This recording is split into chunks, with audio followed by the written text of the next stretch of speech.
नमस्कार, आप देख रहे हैं के न्यूज। मैं हूं आपके साथ सूरी चौहान। किसका होगा हरियाणा?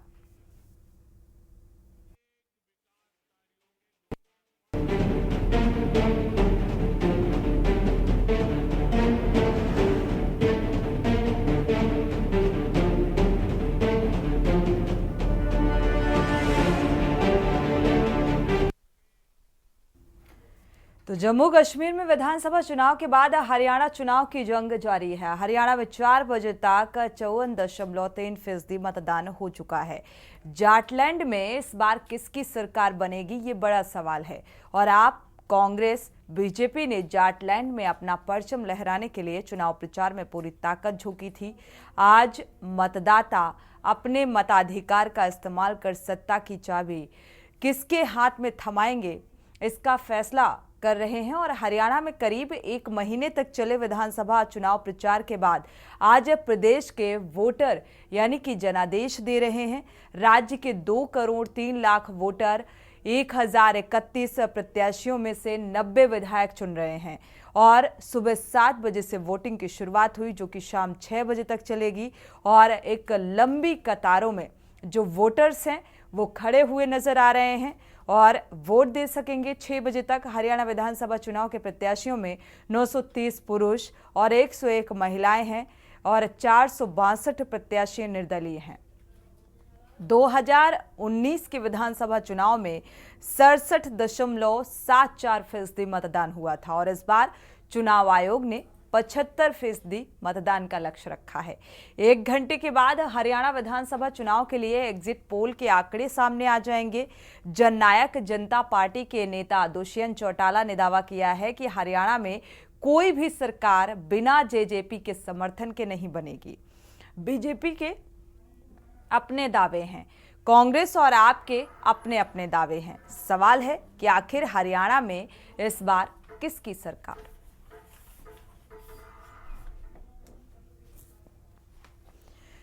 तो फिलहाल आज आपको बता दें कि हरियाणा में मतदान सुबह से ही शुरुआत हुई, शाम 6 बजे तक ये मतदान चलेगा। और इस जाटलैंड पे किसका आधिपत्य स्थापित होगा, ये फिलहाल देखना दिलचस्प होगा, क्योंकि एग्जिट पोल के बाद क्या कुछ तस्वीर पुख्ता तौर पर कही जा सकेगी, ये अभी भी सवाल है। क्योंकि वोटिंग जारी है, लंबी कतारों में जो वोटर्स हैं वो लगे हुए नजर आ रहे हैं, अपने अपना मताधिकार का प्रयोग करने के लिए बूथ स्थल तक पहुंचे हुए हैं।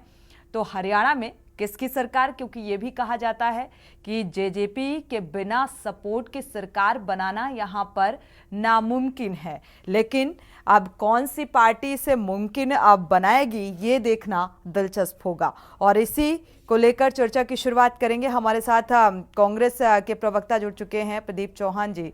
आपका बहुत बहुत स्वागत इस चर्चा में शामिल होने के लिए। मुकेश सिंह हैं, वरिष्ठ पत्रकार, हरियाणा से ही जुड़े हुए हैं। आपका बहुत बहुत स्वागत इस चर्चा में शामिल होने के लिए।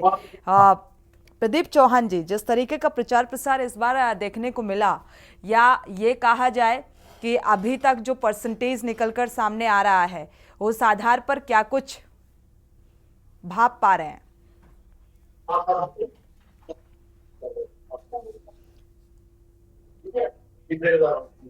प्रदीप चौहान जी, आपको आवाज मिल पा रही है क्या?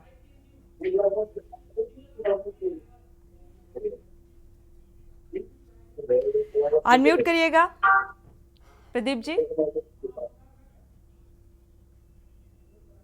चलिए, प्रदीप जी को शायद आवाज नहीं मिल पा रही है। अगर मिल पा रही है तो प्लीज अनम्यूट कर लीजिए।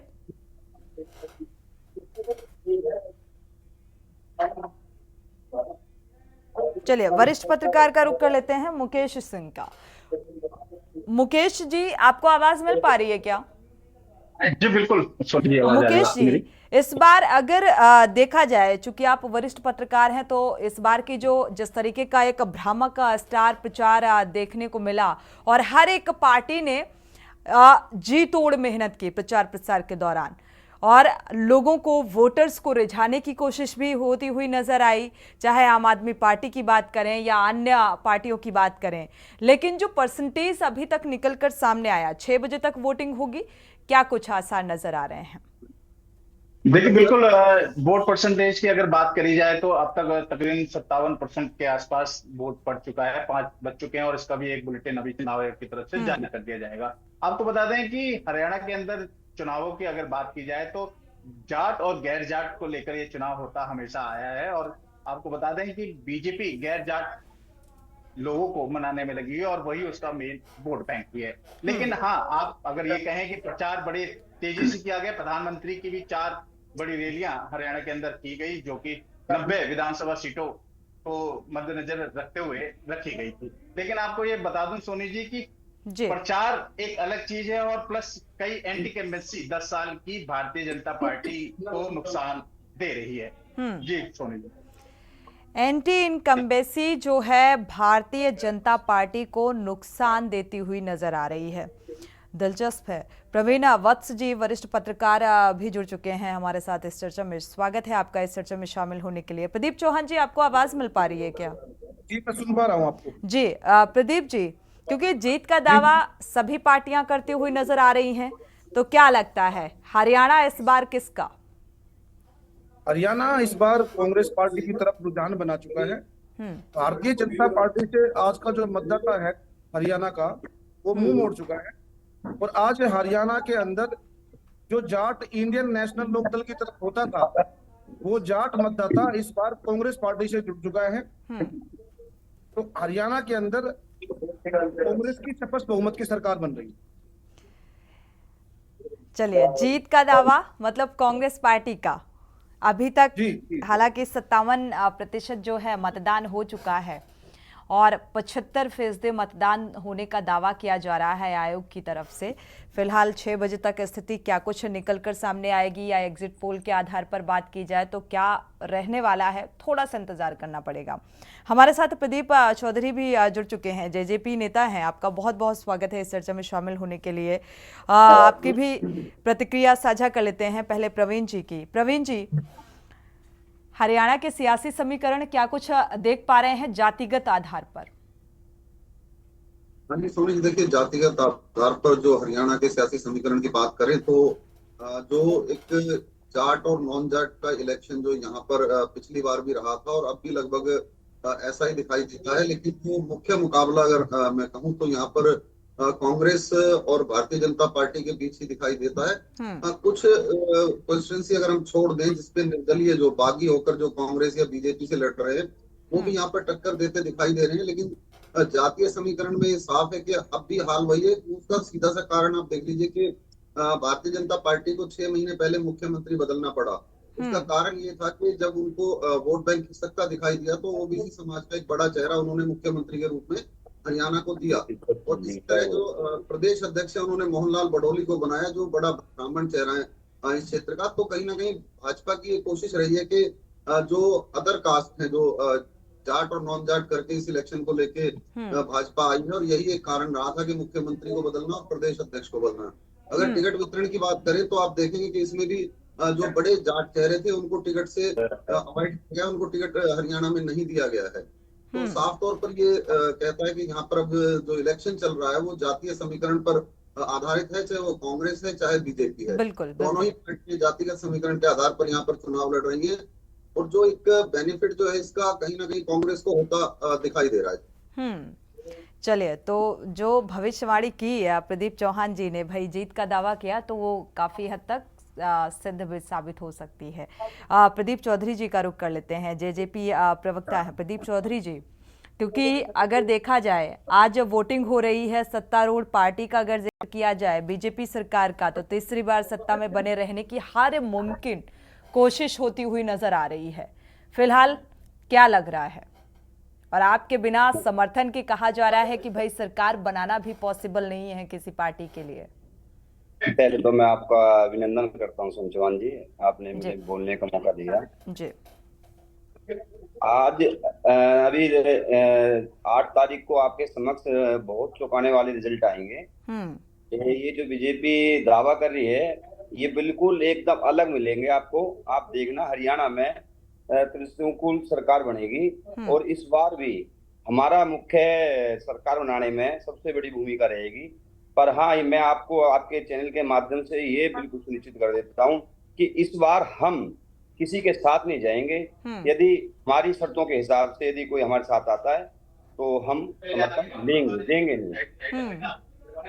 चलिए, ये निश्चित है। सरकार अभी बीजेपी वाले भी दावा करते हैं और ये कांग्रेस वाला भी दावा कर रहे हैं। मैं तो आपके चैनल के माध्यम से बताऊंगा, ये बीजेपी वाले हरियाणा में इस तरीके की राजनीति करते हैं, सभी प्रदेशों में करते हैं। हरियाणा में जाट गैर जाट, और यदि हम उसका सेंटर का ऊपर लोकसभा की बात करें तो वहाँ मुस्लिम नॉन मुस्लिम इस तरीके की राजनीति करते हैं, जो बिल्कुल भी मतलब अच्छी नहीं है हमारे देश के लिए और हमारी युवा पीढ़ी के लिए। आज इस ने इतना विरोध भर दिया है में, मतलब हम ना अब पहले नहीं होती थी। आज जो हालात हैं, हम यदि मुस्लिम या हमारे घर आए या हम उसके घर जाएं किसी शादी प्रोग्राम में तो बड़ी शंका से देखा जाता, मतलब हम भी जाएं या वो भी, इस तरीके से। ये सिर्फ जब से नरेंद्र मोदी जी ने ये हिंदू मुस्लिम या जाट नॉन जाट, आपने पीछे देखा होगा कि इन्होंने 34-35 बिरादरी का नारा लगाया, ये इस तरीके का जहर घोलने का काम करती है, जो समाज के लिए मैं कह रहा हूँ सबसे ज्यादा हानिकारक है। 4 साल तक आप भी इसी पार्टी के साथ सरकार में थे। हाँ, हमने कब कहा हम सरकार में नहीं थे? हम सरकार में थे दुष्यंत जी, हम शर्तों के साथ सरकार में रहे। हमारे जो मैनिफेस्टो में वादे थे, हम उन वादों के लिए सरकार में गए।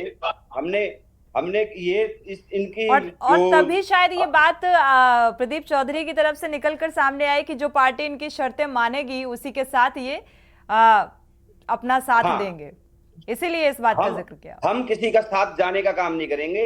यदि कोई पार्टी हमारे साथ आती है और हमारी मैनिफेस्टो में जो हमारी जो वादे हैं अपनी पब्लिक से, हरियाणा प्रदेश वासियों से, उन वादों को हमें पूरा होता हुआ नजर आएगा, हम तब हम उनको साथ लेंगे। और मैं आपको बता दूं, हम जो पिछली बार 4.5 साल सरकार में रहे, ये हमारा दोनों पार्टियों के बीच में बैठ के जो हमारे दोनों पार्टियों के मैनिफेस्टो थे उनको लेके हम सरकार में रहे, और सरकार में रह के हमने किसान गरीब और सबकी आवाज उठाने का काम किया। जब हमें लगा कि हमारी जो एक मेन मैनिफेस्टो में वादा था 51 से बुढ़ापा पेंशन, जब वो हमें पूरी नजर होती नहीं आई तो हमने बीजेपी से किनारा किया, और बीजेपी से हमने ये भी बोला कि आप हमें हमें कोई टिकट की बात कर रहे हैं, और हम बिगर हमारे सिर्फ 51 रुपए जो बुढ़ापा पेंशन का वादा था वो वादा पूरा कर दो, हम आपको बिगर टिकट के आपका साथ देंगे। चलिए, वरिष्ठ पत्रकार हमारे साथ जुड़े हुए हैं, रुख कर लेते हैं वरिष्ठ पत्रकार का, प्रवीण अवत्स जी का। प्रवीण अवत्स जी, आपका रुख करें, इसके बाद प्रदीप चौहान जी का रुख करेंगे। प्रवीण जी, जिस तरीके से अभी प्रदीप चौधरी जी कह रहे हैं, तो ये काफी कुछ संकेत मिलते हुए नजर आ रहे हैं कि भाई जेजेपी का साथ जो है भारतीय जनता पार्टी के साथ तो नहीं जाने वाला। इस बार भारतीय जनता पार्टी की तरफ से बहुत सारी कोशिशें होती हुई नजर आ रही हैं, तो फिर कौन, आम आदमी पार्टी कांग्रेस के साथ, कौन भाई जेजेपी के मैनिफेस्टो में खरा उतरने वाला है?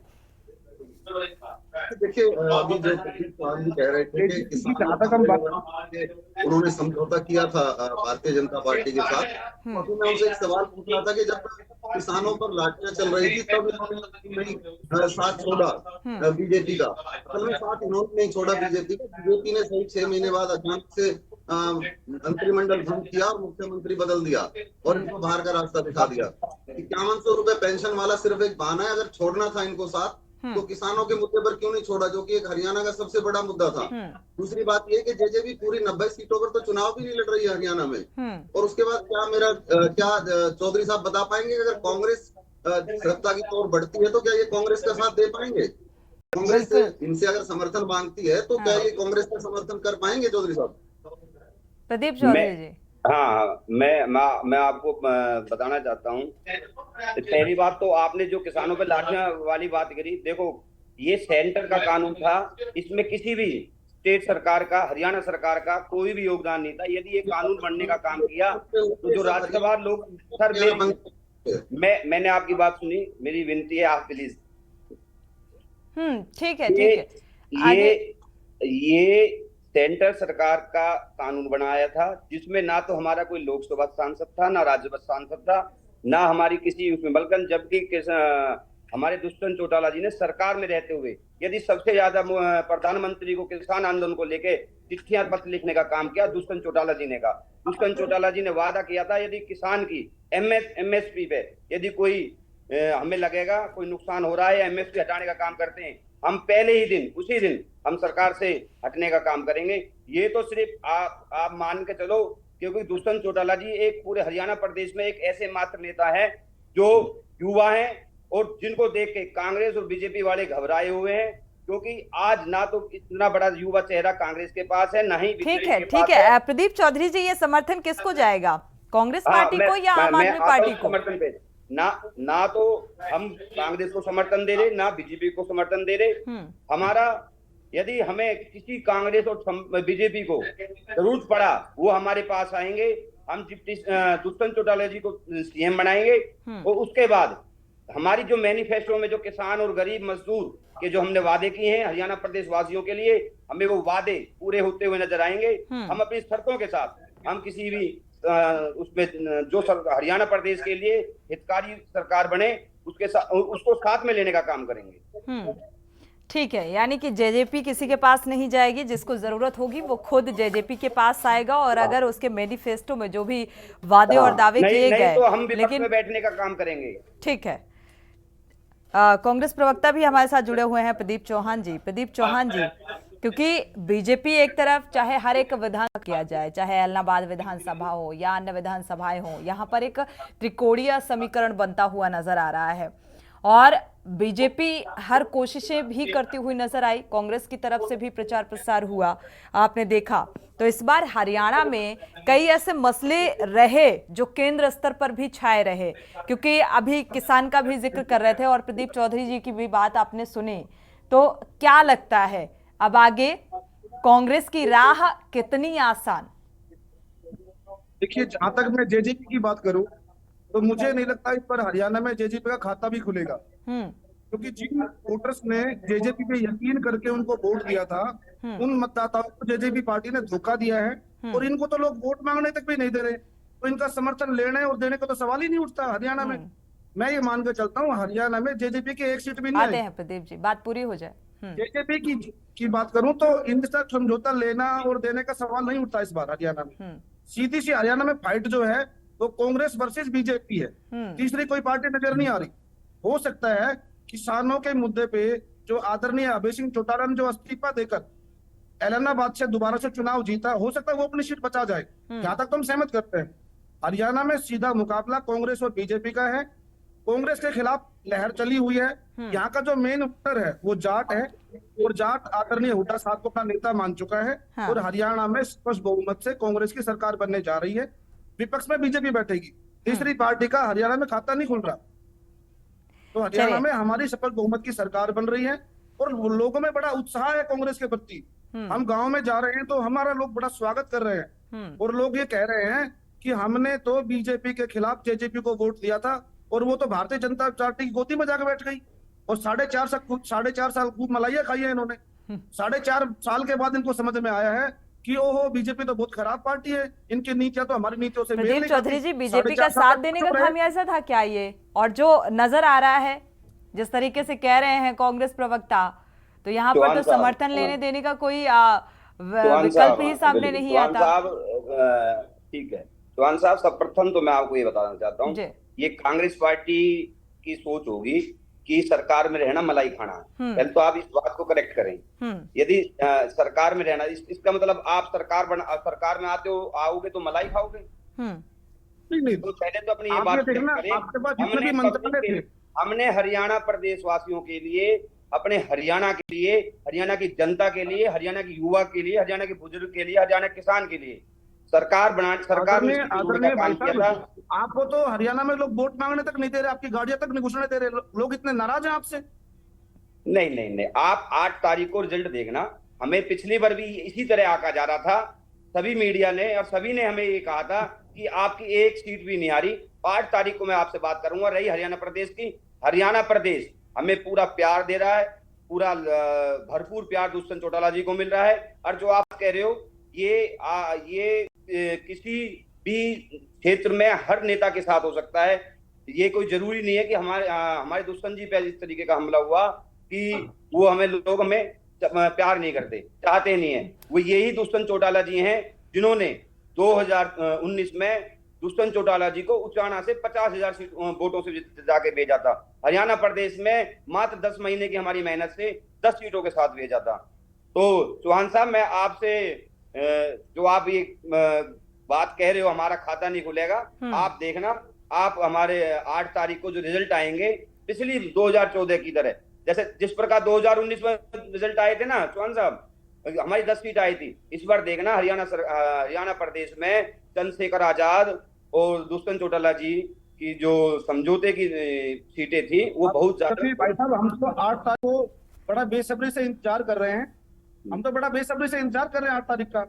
और 8 तारीख को हरियाणा के अंदर कांग्रेस पार्टी की स्पष्ट बहुमत से सरकार बन रही है, क्योंकि हम लोगों के बीच में जा रहे हैं। यदि आप विपक्ष में बैठते तो आज हरियाणा में आपकी स्थिति बहुत मजबूत रहती। चलिए, यदि हरियाणा किसका होगा और इस बार हरियाणा का जाट किसकी खाक खड़ी करेगा, ये देखना वाकई बेहद दिलचस्प है, क्योंकि कोशिशें तो होती हुई नजर आ रही हैं, लेकिन ये कोशिशें किसकी कामयाब होती हैं और जनाधार किसको मिलता है, इसका इंतजार करना होगा। चर्चा हमारी जारी रहेगी, वक्त एक छोटे से ब्रेक का।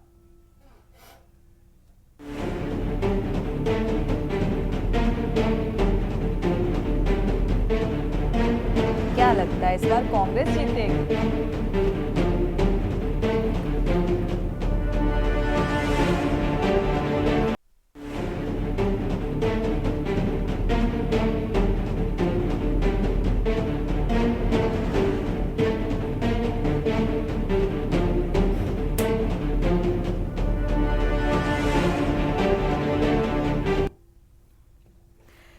ब्रेक से वापस आ रहे हैं, लगातार चर्चा कर रहे हैं किसका होगा हरियाणा, क्योंकि वोटिंग जारी है, 6 बजे तक वोटिंग होनी है और ये जनाधार किस ओर जाता है ये देखना वाकई दिलचस्प होने वाला है, क्योंकि जीत का दावा सभी पार्टियां करती हुई नजर आ रही हैं और इसी तरीके से अपने अपने मैनिफेस्टो का जिक्र। लेकिन किसके मैनिफेस्टो पर हरियाणा की जनता विश्वास करती है और उस आधार पर वोट करती है, ये वाकई काफ़ी देखना होगा, क्योंकि कांग्रेस प्रवक्ता भी हमारे साथ प्रदीप चौहान जी जुड़े हुए हैं, जो कि लगातार जीत का दावा करते हुए नजर आ रहे हैं। मुकेश सिंह का रुख कर लेते हैं, वरिष्ठ पत्रकार हमारे साथ जुड़े हुए हैं। मुकेश सिंह, क्योंकि एंटी इनकम्बेंसी का जिक्र किया आपने, किया था शुरुआती दौर में ही, और जेजेपी की जो बात आपने सुनी, जो मैनिफेस्टो है, समर्थन लेने देने का जिक्र हो रहा है, लेकिन उस समर्थन के लायक उतनी मजबूती भी तो होनी चाहिए कि भाई हम किसी को समर्थन दे सकें।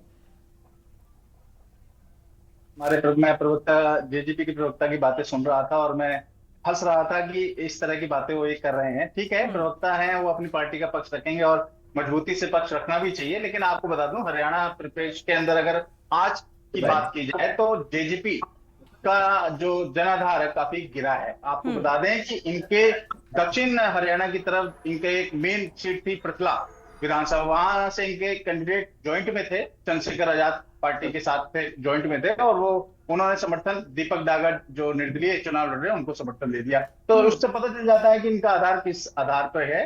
और आपको ये बता दूं कि ये कह रहे हैं कि हम गेम चेंजर होंगे, सत्ता की चाबी इनके पास होगी, तो कोई बात नहीं, 8 तारीख भी अभी ज्यादा दूर रही नहीं है और इनको भी अपने ये गफलत दूर हो जाएगी। मेरे को जो लगता है कि इस बार निर्दलीय जो उम्मीदवार हैं वो एक गेम चेंजर होंगे और सत्ता की चाबी उन निर्दलियों के पास रहेगी। जी सोनी। बिल्कुल, हमारे साथ और भी मेहमान जुड़े हुए हैं, प्रवीण वत्स जी का रुख कर लेते हैं। प्रवीण वत्स जी, क्योंकि इस बार विनेश फोगाट का कांग्रेस में ज्वाइन होना एज ए उम्मीदवार, ये कितना फायदेमंद, क्योंकि वो तमाम मुद्दे विनेश फोगाट के कांग्रेस में शामिल होते ही, इस नाम का ऐलान होते ही वो तमाम मुद्दे जुड़ जाते हैं, तो क्या इस आधार पर एक जनाधार कांग्रेस को मिल सकता है? देखिए, जो पहलवान और किसान का मुद्दा है वो हरियाणा में इस कदर गरमाया था कि जो रातों रात सरकार को मुख्यमंत्री तक चेंज करना पड़ा था, और विनेश फोगाट को चुनाव लड़ाने की जो रणनीति है वो कांग्रेस के लिए काफी कारगर सिद्ध हुई है। क्योंकि मैं आपको बता दूं, जब पहलवान जंतर मंतर पर धरने पर बैठे थे उस वक्त सोनिया गांधी प्रियंका गांधी और राहुल गांधी स्वयं उनसे जाकर के मिले थे और उनका समर्थन किया था। और उस समर्थन का ही नतीजा था कि बाद में जो जो पहलवान है वो कांग्रेस के पक्ष में आ गए थे और बजरंग पूनिया और विनेश फोगाट ने जो है कांग्रेस के लिए कैंपेन करना शुरू किया था और बाद में विनेश फोगाट को टिकट दे दिया गया। तो ये कहीं ना कहीं कांग्रेस के लिए प्लस पॉइंट है और जो उनकी विधानसभा के साथ पड़ने वाली सीटें हैं उन पर उसका काफी इम्पैक्ट देखा जा सकता है। जब वहां पर कैंपेन हो रहा था तो उसका भी काफी असर पूरे हरियाणा पर पड़ना तय दिखाई देता है। जहां तक मुद्दों की बात है, जो पहलवानों का मुद्दा है वो इस कदर गरमाया था कि पूरी संसद तक इसकी गूंज हो गई थी।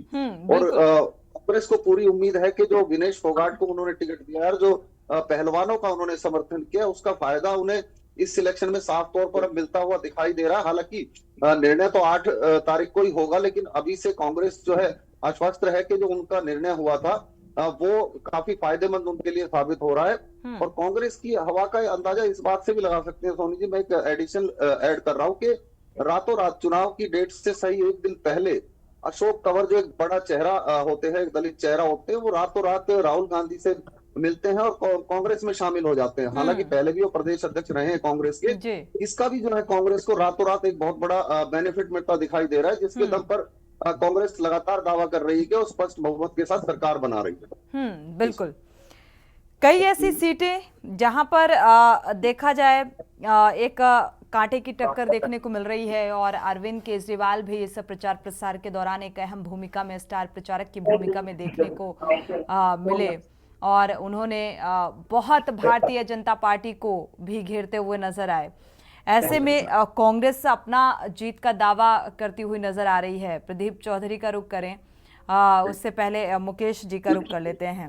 मुकेश जी, क्योंकि एलनाबाद विधानसभा का जिक्र करें, अंबाला कैंट विधानसभा और साथ ही रानिया विधानसभा, तो रानिया विधानसभा, इन विधानसभाओं में किसकी बढ़त आप देख पा रहे हैं, किसकी मजबूती?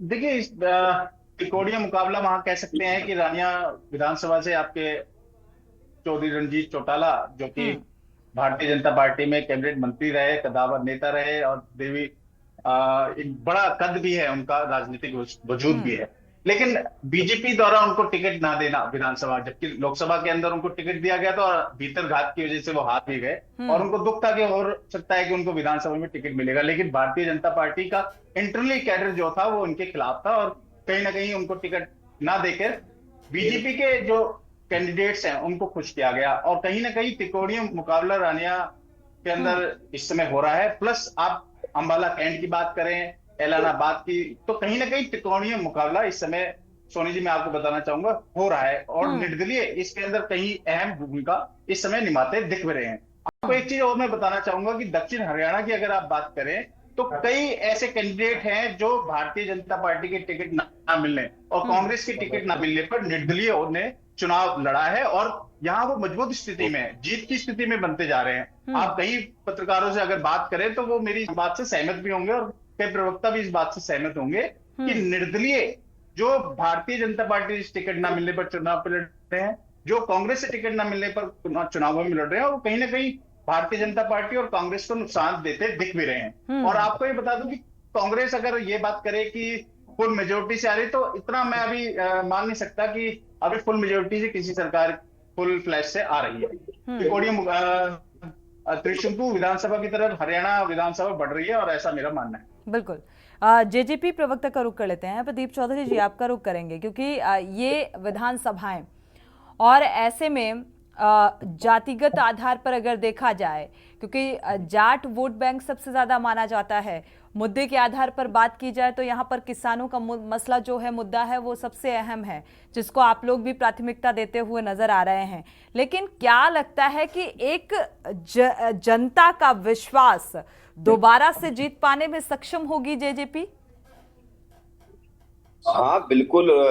देखो, मैं आपके माध्यम से मैं सुनील जी आपको एक आपके दर्शकों को बताना चाहता हूँ। हाँ, मैं बिल्कुल कबूल करता हूँ, हमारे नेताजी ने भी कबूल किया है, मुकेश जी ने, परवीन जी ने बताया कि हाँ, किसान, ये जो किसान आंदोलन का था, हमारी वहाँ को थोड़ी सी कमियां रही। पर जिस प्रकार किसान आंदोलन हुआ और उस समय हमारे दुष्यंत चौटाला जी ने जो गठबंधन धर्म निभाया, वो पब्लिक के लिए, अपनी हरियाणा की जनता के लिए, वो कहीं ना कहीं जो किसान थे, जो उनकी हमदर्दी थी, मतलब दुष्यंत जी परिवार थे, ताऊ देवीलाल जी रहे, वे किसान परिवार रहे, उस तरीके से तो हमारे नेताजी ने माना भी हाँ हमारी कहीं ना कहीं कमियां रही इस तरीके की। हमने आप मीडिया के माध्यम से भी और ट्वीट करके भी हर चीज से हम किसान, अपने जो किसान भाई हैं उनसे माफी मांगने का काम भी किया। पर मैं आपको आपके चैनल के माध्यम से बताना चाहता हूं कि जो किसान है और गरीब मजदूर है, इस बार किसान और कमीरा दो वर्ग एक साथ आए हैं, चंद्रशेखर और दुष्यंत चौटाला जी, और ये दोनों पूरे हरियाणा में उन्होंने काफी सभाएं की हैं और हर विधानसभा में हमें बहुत अच्छा, लोकसभा के कंपेयर की जाए, क्योंकि लोकसभा का जो चुनाव था वो सिर्फ दो पार्टियों के बीच में रह गया था, नेशनल मुद्दे थे। तो मैं हरियाणा प्रदेश की बात करूं तो हमें नुकसान जो हमारा हुआ वो लोकसभा चुनाव में हम किसान की जो नाराजगी थी वो हमने पूरी, नहीं तो किसानों की नाराजगी क्या अब जेजेपी ने दूर कर दी क्या? नाराजगी तो अभी भी है किसानों की।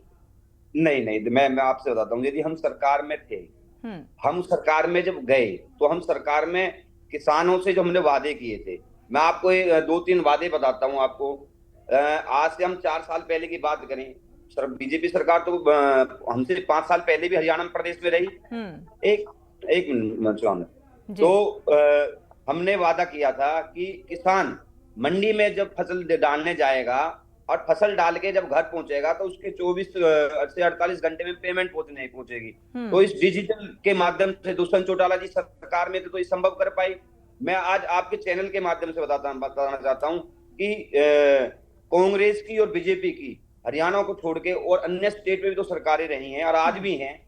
यदि इनकी नीयत और बुढ़ापा पेंशन को लेकर मैं आपको बताना चाहता हूं कि दुष्यंत ये ताऊ देवीलाल जी ने एक सम्मान के रूप में हरियाणा प्रदेश में लागू की और जो आज पूरे देश में है। और मैं आपके चैनल के माध्यम से बताना चाहता हूं कि आज यदि पूरे देश में सबसे ज्यादा बुढ़ापा सम्मान मिलता है तो हरियाणा प्रदेश में मिलता है, और वो इसलिए संभव हो पाया कि दुष्यंत चौटाला जी ने हर साल, हम 4 साल गठबंधन में रहे, हमारे मैनिफेस्टो में आपस में हमारे वादा हुआ था कि हर साल हम 250 और लास्ट में हम 51 ठीक है।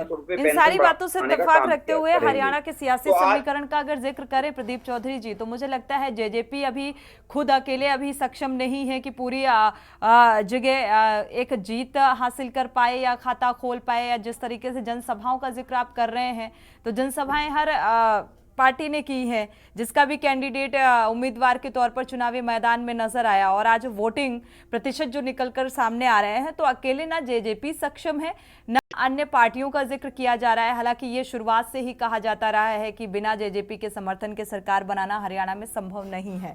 प्रवीण वत्स जी का रुख कर लेते हैं। प्रवीण वत्स जी, एक सुस्त सीट लाडवा विधानसभा का अगर जिक्र किया जाए यहाँ पर, तो अब ये हाई प्रोफाइल बन चुकी है, तो यहाँ का सियासी समीकरण क्या कुछ देख पा रहे हैं? उचाना कला विधानसभा का भी जिक्र किया जाए तो आपने क्या एनालाइज किया? देखिए सोनी जी, जो लाडवा विधानसभा है वहां से खुद भाजपा के बड़े नेता, बड़ा चेहरा मुख्यमंत्री वहां से मैदान में है, और ये साफ है कि जरूर कांग्रेस आगे चल रही है, लेकिन अभी कांग्रेस को इतना भी आगे नहीं कह सकते कि जो है इतने बड़े चेहरों को मात दे पाए। यहाँ का जो सीधा समीकरण है कि यहाँ पर वो साफ तौर पर बढ़त बनाए हुए हैं, और यहाँ पर एक हल्की सी टक्कर कह सकते हैं, लेकिन उसको इतना नहीं कह सकते कि कड़ा मुकाबला इन दोनों विधानसभा पे होने जा रहा है। मुकाबला जरूर है, लेकिन जो एक तरफा इस पर यहाँ पर दोनों ही कैंडिडेट दिखाई देते हैं जो भारतीय जनता पार्टी के हैं, जो आगे निकलते नजर आ रहे हैं।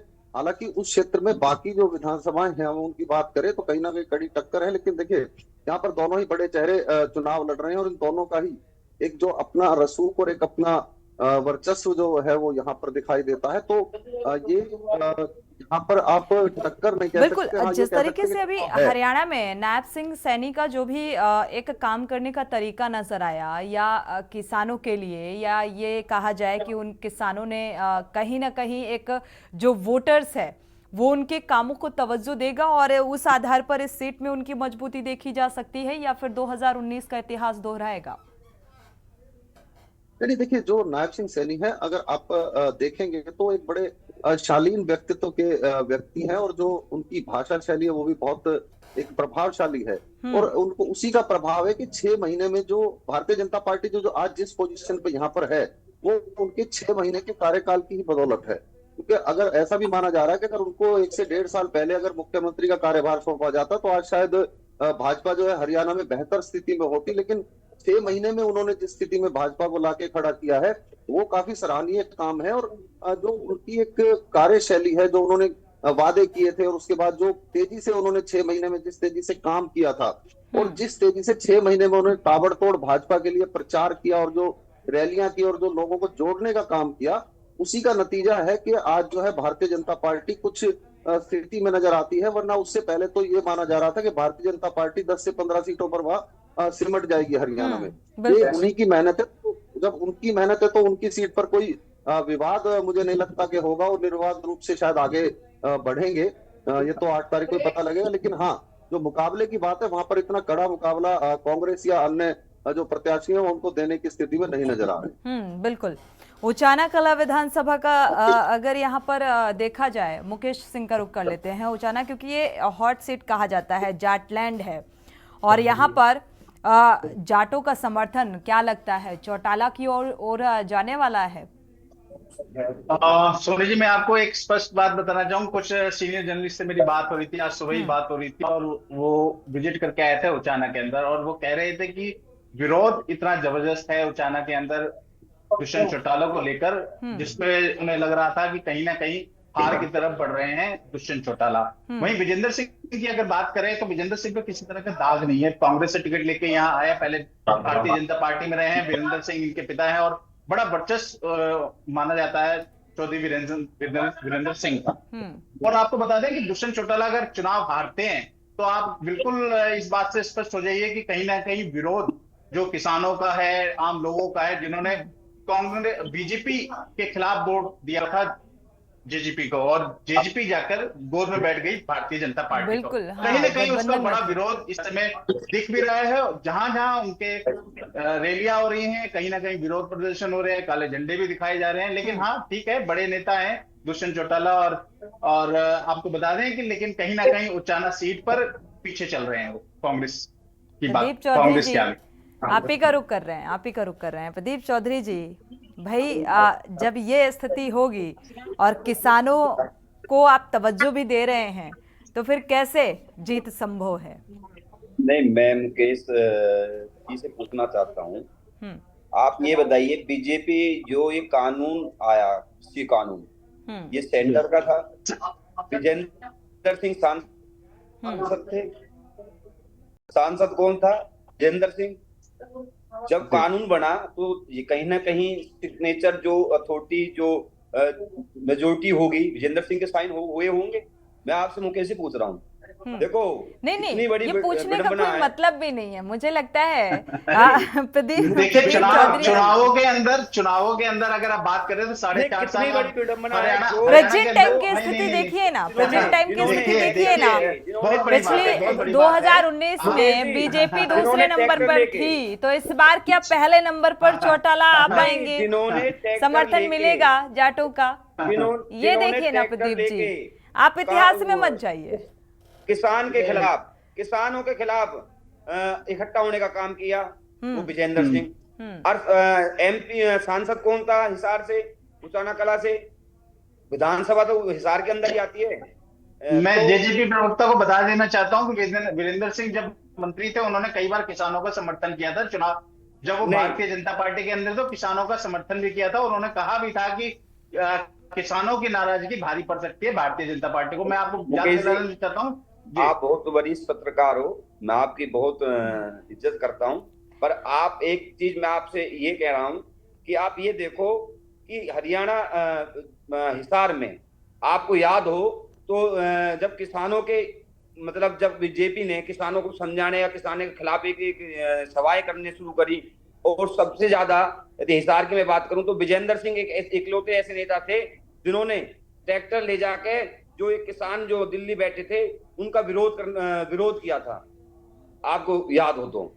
देखिए, मैं आपको सबसे पहले बता दूं कि सांसदी का चुनाव देश का चुनाव होता है, विधानसभा का चुनाव एक प्रदेश लेवल पे होता है, यहाँ की लोकल व्यवस्थाओं को लेकर होता है। लेकिन तो कहीं ना ये कहीं जो आपको ये बता दूं कि मेरे साथ कई पैनलिस्ट हैं और कई सीनियर जर्नलिस्ट हैं, और मेरी खुद भी लगातार कई जर्नलिस्ट से बात होती रही है। जेजेपी बिल्कुल निश्चित तौर पे पिछली बार एक गेम चेंजर थी, चाबी थी उसके पास सत्ता की, लेकिन अगर इस बार गेम चेंजर क्या साबित होगी प्रदीप चौधरी जी? सवाल ये है, क्या इस बार गेम चेंजर साबित होगी जेजेपी?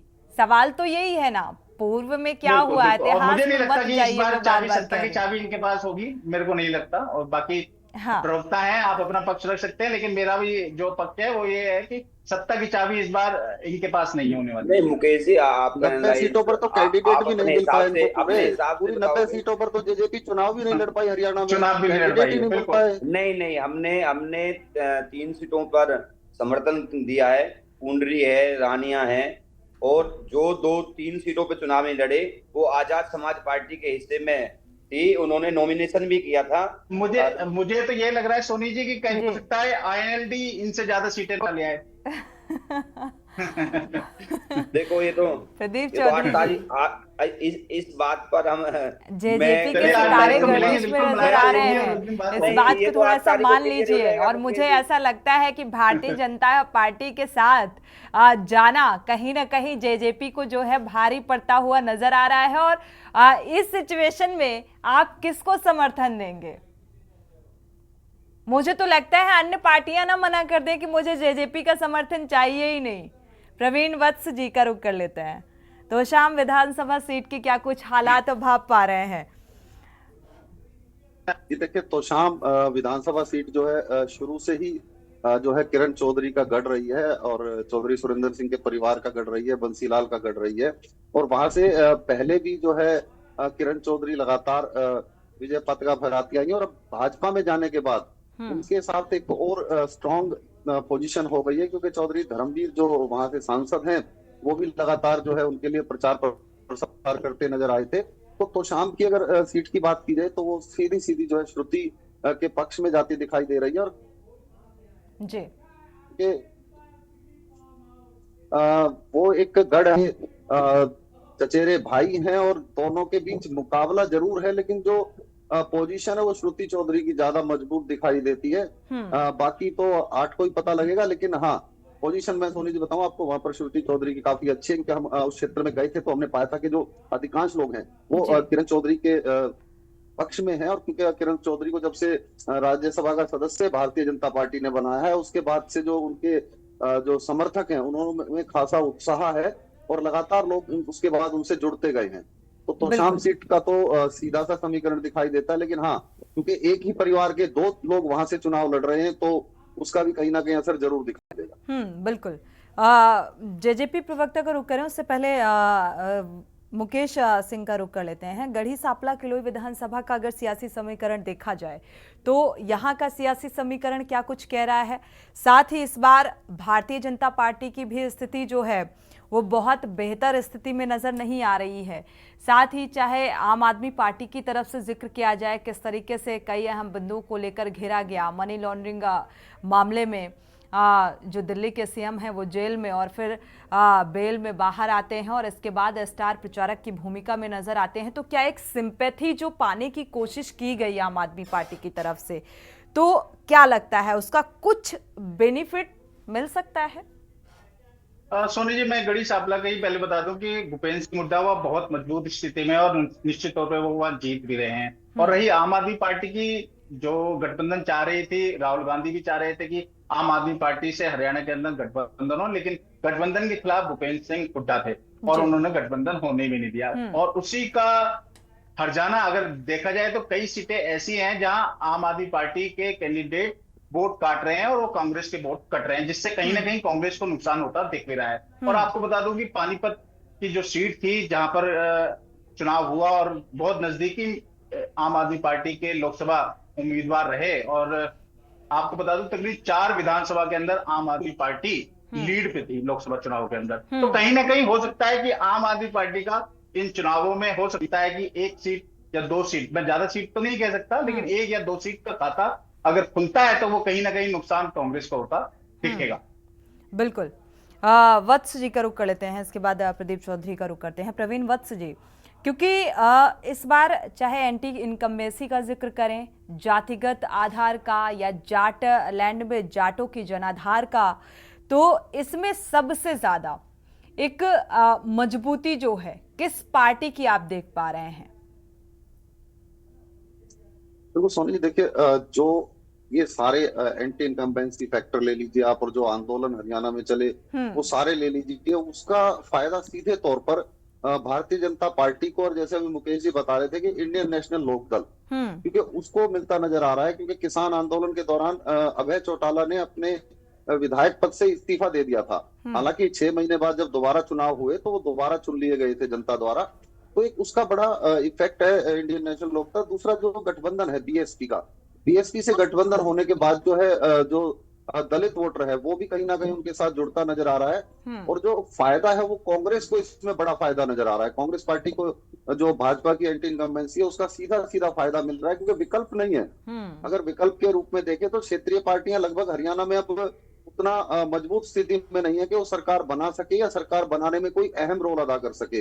इसके अलावा अगर आम आदमी पार्टी की बात करें तो आम आदमी पार्टी का यहाँ पर कोई इतना वजूद दिखाई नहीं देता कि वो सरकार बनाए या सरकार उसके समर्थन से बन पाए। तो ये कहा जा सकता है कि सीधा मुकाबला इन दो पार्टियों के बीच में ही है। और जो जातिगत समीकरण है और जो एक सत्ता विरोधी लहर का जो फायदा है वो सीधे तौर पर कांग्रेस को ही मिलता दिखाई दे रहा है, और इससे कांग्रेस ही मजबूत होती दिखाई दे रही है। बिल्कुल। और इस तरीके से देखा जाए, कांग्रेस ने इस बार जो एक विनेश फोगाट को लाकर और उन तमाम मुद्दों के आधार पर देखा जाए तो अपनी स्थिति को मजबूत करने की कोशिश भी की। प्रदीप चौधरी जी का रुख कर लेते हैं। प्रदीप चौधरी जी, अपने आप को हटाकर, जेजेपी को हटाकर क्या लगता है किस पार्टी का जनाधार मजबूत होता हुआ नजर आ रहा है जिसके साथ जेजेपी मिलकर कुछ कर सके?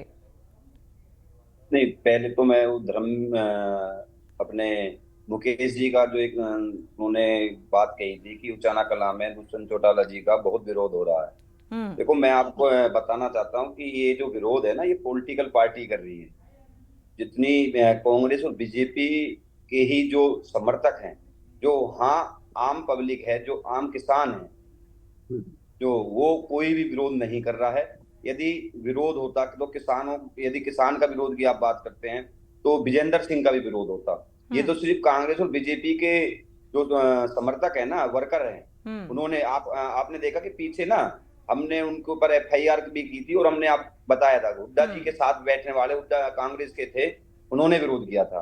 तो ऐसा नहीं है। उचाना कला की जो जनता है, जो वोटर है, जो किसान है, कमेरा वर्ग है, दुष्यंत जी को आप देखना फिर से वहां से एमएलए विधायक बनाने का चलिए वो तो देखने वाली बात होगी कि भाई वहां पर क्या स्थिति नजर आती है। हरियाणा के आपने पूछा, देखो हरियाणा प्रदेश में इस बार किसी भी पार्टी का पूरा बहुमत नहीं आ रहा है, ये निश्चित है। और ये त्रिशंकुल सरकार बनेगी, और ना तो बीजेपी बहुमत से आ रही है, ना ही कांग्रेस बहुमत से आ रही है। और इस बात में पार्टी बता दीजिए चौधरी साहब कौन सी आ रही है? बस यही तो मेरा सवाल है आपसे मैं तो कि अपने आप को हटाकर तीसरा विकल्प तो बता दीजिए कि भाई ये मजबूत है और इसके साथ हम जाकर सत्ता में काबिज हो सकते हैं। नहीं, हरियाणा प्रदेश में आज के जो फैक्टर है, जो आज देखा जाए, जो आज के हालात हैं, जो आज का रिजल्ट है, तो ना तो कांग्रेस पूरे बहुमत से आ रही, जो जादुई आंकड़ा है 40 सीट का है, ना ही बीजेपी आ रही है। मैंने भी तो नहीं कहा हम भी तो नहीं आ रहे, हम भी तो कह रहे। ये जरूर है कि इस बार सरकार जो बनेगी, कहीं ना कहीं जो अन्य पार्टी जैसे जेजेपी पार्टी है, जेजेपी के पार्टी के समर्थन से। और मैंने आपको पहले भी क्लियर किया कि हमारी पार्टी इस बार यदि किसी के साथ रहेगी तो वो विपक्ष में बैठने का तो काम करेगी, पर किसी ऐसी शर्तों के साथ नहीं जाएगी जहां से हमें किसी किसान या किसी कमेरे वर्ग की जो हमने अपने हरियाणा प्रदेश वासियों से वादे किए हैं वो पूर्ण चलिए नहीं प्रदीप हो चौधरी जी, पाएगा। शर्तें मानने न मानने की बात तो बाद में होगी ना, जब हम एक मजबूत स्थिति में सामने उभर कर आएंगे तो जाहिर सी बात है तब समर्थन देने की बात निकल कर सामने आएगी। पहले तो अपनी स्थिति को मजबूत करने की जरूरत है। शुक्रिया आप सभी मेहमानों का इस चर्चा में शामिल होने के लिए। और इस बार ये देखना वाकई दिलचस्प है क्योंकि अब वोटिंग भी अंतिम पड़ाव में है और ऐसे में ये जनाधार किस ओर जाता है और क्या हरियाणा में किसकी सरकार बनती है, जाटलैंड में किसका आधिपत्य जमता है, ये वाकई देखना दिलचस्प होने वाला है। इसी के साथ इस बुलेटिन में इतना ही। आगे खबरों के लिए आप देखते रहिए के न्यूज़ इंडिया।